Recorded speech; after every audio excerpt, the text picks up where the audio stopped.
ඔන්න මේ ඕඩේ එක ගර්ල්ෆ්‍රෙන්ඩ් බොයිෆ්‍රෙන්ඩ්ට දෙන සර්ප්‍රයිස් එකක්. මේකේ බොයිෆ්‍රෙන්ඩ් දන්නවා එක RC එකක් එනවා කියලා කොහොමද දන්නව? මොකද බොයිෆ්‍රෙන්ඩ් අපේ වීඩියෝ එකක් දැකලා ඒකේ ලින්ක් එක ගර්ල්ෆ්‍රෙන්ඩ්ට යවලා මේකෙන් එකක් ගෙනල්ලා දෙන්න කියලා බොයිෆ්‍රෙන්ඩ් ගර්ල්ෆ්‍රෙන්ඩ්ගේ රික්වෙස්ට් කරලා තිබ්බා.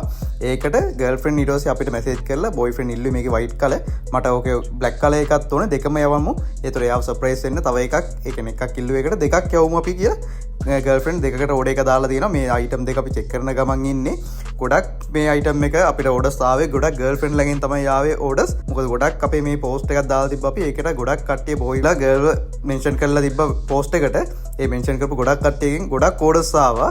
දැන් අපේ ස්ටොකුත් දැන් තව පොඩි ප්‍රමාණයක් තමයි තියෙන්නේ. ඔයාලටත් මේ වගේ BMW ඩ්‍රිෆ්ට් කාර් එකක් ඔයාගේ බොයිෆ්‍රෙන්ඩ්ටත් සර්ප්‍රයිස් වෙන්න නැත්නම් බොයිෆ්‍රෙන්ඩ් ආස කරන මේ වගේ ටෝයි එකක් අරන් දෙන්න කිඩ්ස් වර්ල්ඩ් ටොයිස් අපිට WhatsApp මැසේජ් එකක් දාන්න. මේ වගේ අපි ඔක්කොම චෙක් කරලා අයිටම් එකේ ඩැමේජ් එකක් නැති අයිටම්ස් තමයි ඔයගලන්ට එවන්නේ. එහෙනම් කිඩ්ස් වර්ල්ඩ් ටොයිස් අපි ෆලෝ කරලා තියාගන්න මේ වගේ අයිටම්ස් ඔයාලගේ බොයිෆ්‍රෙන්ඩ්ට සර්ප්‍රයිස් විදියට අරන් දෙන්න.